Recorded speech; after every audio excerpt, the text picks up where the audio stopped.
లలిత jewellers వారి double ధమాకా offer. అన్ని బంగారు నగలపై తరుగులో 1% తగ్గింపు. పాత బంగారు నగల ఎక్స్చేంజ్ పై గ్రాముకు 150 రూపాయలు అదనంగా పొందండి.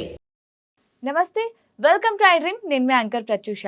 సాధారణంగా అంటూ ఉంటారు కదా, ఆయుర్వేదంలో ప్రతి మూలిక ఏదో ఒక ఔషధంగా పనిచేస్తూ ఉంటుంది అని. సో ఈ రోజు నేను ఒక మూలిక తీసుకొచ్చాను. సో అసలు ఈ మూలిక ఏంటి, దీనివల్ల ఎలాంటి బెనిఫిట్స్ ఉంటాయి, ఇవన్నీ కూడా తెలుసుకుందాం. సో ఆయుర్వేద విధానంలో 35 years ఎక్స్పీరియన్స్ ఉండి వంటింటి చిట్కాలకి కేర్ ఆఫ్ అడ్రస్ అయినటువంటి చెట్టిబొట్ల మధుసూదన శర్మ గారు మనతో పాటు ఉన్నారు. సో సార్తో మాట్లాడదాం, అసలు ఈ మూలిక ఏంటి, దీనివల్ల బెనిఫిట్స్ ఏంటి, ఇవన్నీ కూడా తెలుసుకుందాం. Hi sir, how are you sir? Fine అమ్మా, thank you. What about you అమ్మా? సో నేను కూడా చాలా బాగున్నాను సార్. సో నార్మల్గా మీరు కూడా చెప్తూ ఉంటారు, మీరు అన్ని వంటింట్లో దొరికే పదార్థాలతో చిట్కాలు చెప్తూ ఉంటారు, మనకి దగ్గరలో ఉండే మూలికలతో చిట్కాలు చెప్తూ ఉంటారు. సో ఈరోజు నాకు ఒక మూలిక దొరికింది. సో దీనివల్ల ఏంటంటే, దీంతో నార్మల్గా కూరలో వాడుకుంటూ ఉంటారు ఈ మూలికని. సో అలా కాకుండా దీనివల్ల ఏమైనా హెల్త్ బెనిఫిట్స్ ఉన్నాయి అంటారా? అసలు ఏంటి ఈ మూలిక, ఒకసారి ఎక్స్ప్లెయిన్ చేస్తారు దీని గురించి? ఇది ఎక్కడ కనిపించిందమ్మా మీకు? సో నార్మల్గా ఆఫీస్కి వస్తుంటే కింద కనిపిస్తుండే. Very good, very good. అసలు వర్షాకాలంలో ఎక్కడ పడితే అక్కడ కనిపిస్తుందమ్మా. అవును. మనం బయటికి వెళ్ళామంటే సైడ్ ఒక రోడ్డు పక్కన చూసామంటే ఇంచుమించు ప్రతి చోట కనిపిస్తుందమ్మా. సో ప్రకృతి మాత మన ఆరోగ్య పరిరక్షణ కోసం దీన్ని సృష్టించేసేసి మీ ఆరోగ్య పరిరక్షణ కోసం నేనున్నాను, నన్ను వినియోగించుకోండి అని చెప్పేసి పలకరిస్తుంటుంది అనమాట. అది ఈ యొక్క మూలిక గొప్పతనం. దీన్ని గలిజేరు, తెల్ల గలిజేరు అని చెప్పేసి చెప్తుంటారమ్మా. దానికి తెల్లటి పూలు పూస్తాయి చూడండి. ఇక్కడ పూలు కూడా మీకు చూపిస్తాను. ఇలాగా సన్న సన్న తెల్లటి పూలు, తెల్లటి పూలు, ఇలాంటి పూలు పూస్తుంటాయి. అందుకే తెల్ల గలిజేరు అని చెప్పేసి చెప్తుంటారు. ఆకు చాలా మందంగా ఉంటుంది. ఇక్కడ కూడా ఒక పువ్వు ఉంది చూడండి, తెల్లటి పూలు, ఇలాంటి పూలు పూస్తుంటాయి అన్నమాట. సో దీన్ని వర్షాభు అనేటువంటి పేరుతో సంస్కృతంలో పిలుస్తారండి. వర్షాభు అంటే వర్షాకాలంలో విపరీతంగా పెరుగుతుంది. వర్షాకాలం వచ్చిందంటే ఇంకా మనకు వేగంగా గుర్తు చేసుకోవచ్చు, ఇది ఖచ్చితంగా మనకు దొరుకుతుందని చెప్పేసి. బయలు ప్రదేశం కనిపించిందంటే ఇది మనకు దర్శనం ఇస్తుంటది అనమాట. దీంతో ఉన్నటువంటి ఈ యొక్క ఔషధ గుణాలు కూడా అనన్యమైనటువంటి ఔషధ గుణాలు. పునర్నవ అనేటువంటి పేరుంది.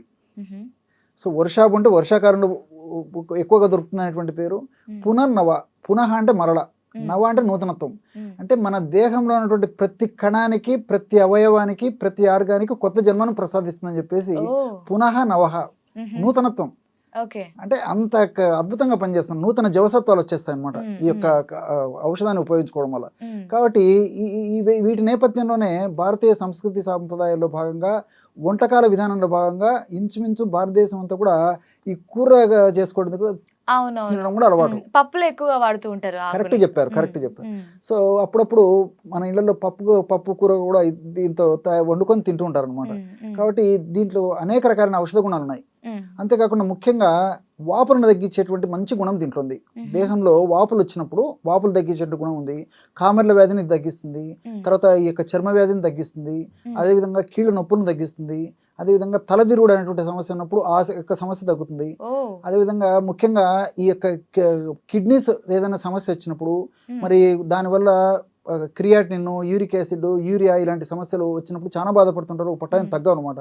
సో ఇనిషియల్ స్టేజ్లో ఉన్నప్పుడు మరి ఆ యొక్క కిడ్నీస్ యొక్క సమర్థతను, వాటి యొక్క క్రియా సామర్థ్యాన్ని మెరుగుపరిచేందుకు కూడా ఇది చాలా సమర్థవంతంగా ఉపయోగపడుతుంది అనమాట. ఓకే.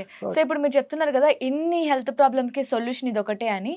సో అంటే నార్మల్గా మనం ఇది కూరలో వాడుతూ ఉంటాం. అంటే కూరలో వాడడం వల్లనే మనకి ఇన్ని బెనిఫిట్స్ వస్తాయా, లేదంటే దీన్ని వేరే విధంగా ఏమైనా అంటే పసరుగా తీసుకోవడమా, లేదంటే ఎలా సార్? చాలా మంచి ప్రశ్న అడిగారండి. కూరల్లో వాడుకోవడం వల్ల, వంటకాల తయారీలో, కూరల తయారీలో దీన్ని వాడుకోవడం వల్ల దీనివల్ల ఇబ్బంది అయితే ఉండదు, కానీ ఆశించినటువంటి స్థాయిలో ఔషధ గుణాలు ఉండవు. అంటే 100% రిజల్ట్ ఉండవు. ఆహార పదార్థంగా మంచిదే, వాడుకోవచ్చు, కానీ మనం ఔషధంగా వాడుకున్నప్పుడే దీనికి ప్రత్యేకమైన ఫలితాలు కూడా కలుగుతాయి. సో కూరగా వండుకున్నప్పుడు ఏమంటే దీంట్లో ఉన్నటువంటి కొన్ని రకాలైనటువంటి ఈ యొక్క సూక్ష్మ పోషకాలు, అదేవిధంగా కొన్ని రకాలైనటువంటి ఇతర ఆల్కలాయిడ్స్ ఇవన్నీ కూడా తగ్గిపోయేటువంటి ప్రమాదం ఉంది. అంతేకాకుండా ఈ కూరల్లో వాడుకున్నప్పుడు ఉప్పు, కారము, మసాలాలు, తర్వాత ఆయిల్స్ ఇవన్నీ వేసేస్తాం కాబట్టి ఇందులో న్యాచురాలిటీ డ్యామేజ్ అయిపోయి, స్పాయిల్ అయిపోయేసేసి ఔషధ గుణాలు తగ్గిపోయి ఆశించిన స్థాయిలో రిజల్ట్ వచ్చేటువంటి పరిస్థితి ఉండదు అనమాట. కూర వాడుకోవడం అయితే వాడుకోవచ్చు, కానీ ఔషధ గుణాల పరంగా ప్రత్యేకంగా ఆయా వ్యాధులు తగ్గడానికి ప్రత్యేకంగా వాడుకోవాలన్నమాట. ఔషధంగానే వాడుకోవాలి. ఆహారంగా వాడుకోవచ్చు, ఆహారంగా వాడుకోవాలంటే ఆహారంగా వాడుకోవాలి, ఔషధంగా జబ్బులు తగ్గాలంటే ఔషధంగా వాడుకోవాలి. కాబట్టి ముఖ్యంగా ఈ విధంగా అనేక జబ్బులకు దీన్ని వాడేటువంటి పరిస్థితి ఏర్పడుతుంది. ఉదాహరణకి వాపులు తగ్గేందుకు ఈ ఔషధాన్ని ఎలా వాడుకోవాలంటే, కిడ్నీస్ సమస్య ఉన్నప్పుడు ఈ స్వెల్లింగ్ వస్తుంటుంది. అదేవిధంగా గర్భవతులు, సో ప్రెగ్నెంట్ లేడీస్ కూడా మరి ముఖ్యంగా 5th month 6 months అయిన తర్వాత ఇన్ జనరల్గా వాపులు వచ్చేసి డెలివరీ సమయానికి సరికి వాపులు ఎక్కువైపోతుంటాయి. కొంతమందికి బీపీ ఎక్కువ ఉండడము, షుగర్ ఎక్కువ ఉండడము, లేకపోతే ఇతర కారణాల వల్ల వాపులు వస్తుంటాయి. కొంతమందికి ఏ కారణం లేకపోయినప్పటికీ వాపులు వచ్చేస్తుంటాయి, పాదాల వాపులు. వాళ్ళకి కానీ లేకపోతే ఏదైనా ఇతర కారణాల వల్ల కాళ్ళు చేతులు వాపులు ఉండేటువంటి పరిస్థితి ఉన్నప్పటికీ ఇది చాలా సమర్థవంతంగా పనిచేస్తుంది. ఎలా వాడుకోవాలంటే ఈ ఆకులు ఒక పొడి చేసేసి, ఉదాహరణకి ఒక 20 గ్రాముల ఆకుల పొడి, అంటే సమూలం కూడా ఎండలో పెట్టి చిన్న చిన్న ముక్కలుగా చేసి ఎండలో పెట్టేసి ఎండిపోతాయండి. సో దాన్ని పౌడర్ చేసేసుకుని 20 గ్రాములు ఈ ఆకుల పొడి, అదే విధంగా జీలకర్ర పొడి ఒక 20 గ్రాములు, అట్లే మిరియాల పొడి ఒక 20 గ్రాములు, లేకపోతే ధనియాల పొడి అని తీసుకోవచ్చు. మిరియాల పొడి కానీ ధనియాల పొడి కానీ ఏదైనా తీసుకోవచ్చు. ఒక్కోటి 20 గ్రాముల చొప్పున తీసుకుని అన్నిటిని బాగా కలపడం వల్ల బ్రహ్మాండమైనటువంటి యొక్క పౌడర్ తయారైపోతుంది, ఔషధం. దీన్ని ఉదయం 1 గ్రాము, సాయంత్రం 1 గ్రాము చూర్ణాన్ని, తేనె వాడదైనటువంటి వాళ్ళందరూ తేనెతో కలిపి తీసుకోవచ్చు. అలా తేనె వాడకూడనటువంటి వాళ్ళు ఎవరైనా ఉంటే పల్చటి మజ్జిగలో కలిపి కూడా తీసుకోవచ్చు అనమాట. కాబట్టి తేనెతో కానీ మజ్జిగతో కానీ, మరి మజ్జిగతో కూడా వాడనటువంటి వాళ్ళు ఎవరైనా ఉన్నట్లయితే కాస్త నీళ్ళలో కలిపి కూడా తీసుకోవచ్చు. ఏ విధంగా తీసుకున్నప్పటికీ మరి ఈ యొక్క వాపులు తగ్గిపోతాయి. ముఖ్యంగా కిడ్నీస్కి సంబంధించినటువంటి సమస్యలు ఉన్నప్పుడు ఈ యొక్క ట్రీట్మెంట్ తీసుకోవడం వల్ల కిడ్నీ జబ్బులు ముదరకుండా ఉండేందుకు ఈ ఔషధం ఉపయోగపడుతుంది. అంటే ముఖ్యంగా ఆధునికంగా మనం ఆలోచన చేసినప్పటికీ ఈ lipoic acid, hydroxy lipoic acid, alpha lipoic acid, పునర్నవీను ఇలాంటి రసాయన పదార్థాలు ఉన్నాయి. ఈ రసాయన పదార్థాల గుణం ఏంటంటే కిడ్నీస్లో ఫిల్టర్ మెకానిజాన్ని డ్యామేజ్ కాకుండా ఉండేందుకు, ఫిల్టరేషన్ బాగా చక్కగా చేసేందుకు, అదేవిధంగా కిడ్నీస్లో ఉన్నటువంటి ఈ వడపోత సంబంధించినటువంటి ఈ యొక్క పార్ట్స్ ఏవైతే ఉంటాయో అవి సమర్థవంతంగా వాటి యొక్క క్రియా సామర్థ్యాన్ని నిర్వహించేందుకు ఈ యొక్క కెమికల్స్ చాలా ఉపయోగపడతాయని చెప్పేసి కూడా రీసెర్చ్ కూడా తేలిందనమాట. అదేవిధంగా కిడ్నీస్ సంబంధించినటువంటి ఈ స్టోన్స్, రీనల్ స్టోన్స్ అంటారు, కిడ్నీ స్టోన్స్ అంటారు, ఇలా కిడ్నీ స్టోన్స్ తగ్గేందుకు కూడా చాలా చక్కగా ఉపయోగపడుతుంది. ఈ విధంగా మల్టిపుల్ బెనిఫిట్స్ ఈ యొక్క కిడ్నీస్కి సంబంధించినటువంటి సమస్యలు కలుగుతాయి.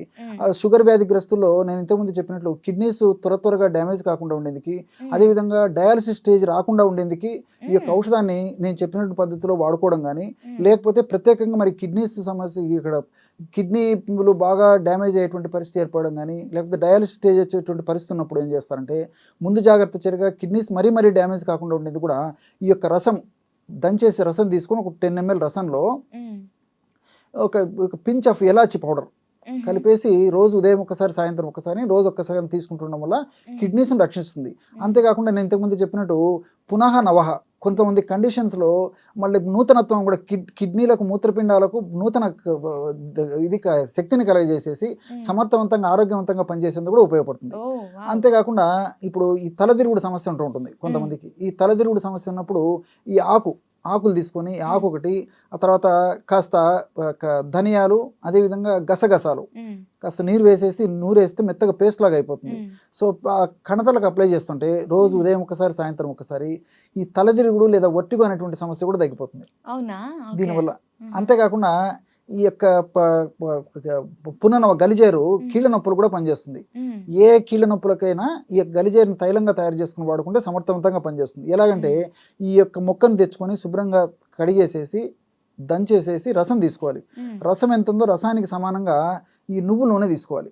రెంటిని కలిపేసి పొయ్యి మీద పెట్టేసేసి తైలపాకంగా, అంటే ఆ నీరంతా ఎగిరిపోయేసేసి ఔషధ గుణాలు మాత్రమే ఆ తైలంలోకి వచ్చేటట్లు మనం కాచాలి. మనకి ఎలా తెలుస్తుందంటే నురుగు రావడం మొదలవుతుంది, శబ్దం తగ్గిపోతుంది, కాచేటప్పుడు నురుగు రావడం మొదలవుతుంది. సో ఎప్పుడైతే నురుగు రావడం మొదలవుతుందో అప్పుడు ఔషధం తయారైనట్టు గుర్తు. తర్వాత దించేసిన తర్వాత కాస్త అందులో కర్పూరం కలిపేసేసి, దించిన తర్వాత కర్పూరం కలపాలి, మూత పెట్టేసేసి చల్లారిన తర్వాత మరి వడగట్టేసేసి ఒక పాత్ర నిల్వ ఉంచుకొని ఈ నొప్పులు ఉన్నటువంటి భాగంలో కీళ్ళ నొప్పులు కావచ్చు, మోకాళ్ళ నొప్పులు కావచ్చు, మెడ నొప్పి కావచ్చు, భుజం నొప్పి కావచ్చు, తలనొప్పి కావచ్చు, అదేవిధంగా ఈ పిక్కల నొప్పులు కావచ్చు, భుజం నొప్పి, ఏ నొప్పి కానివ్వండి, ఆ నొప్పి ఉన్న చోట సున్నితంగా అప్లై రుద్దడం వల్ల చిటిక వేసినట్టు నొప్పిని తాగేస్తుంది.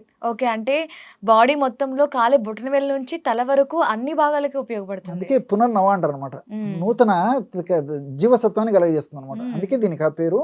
సో సూక్ష్మంలో మోక్షం అని పెద్దలు చెప్పింది అందుకే. చాలా చక్కగా ఎక్స్ప్లెయిన్ చేశారు sir. So thank you sir. Okay మా.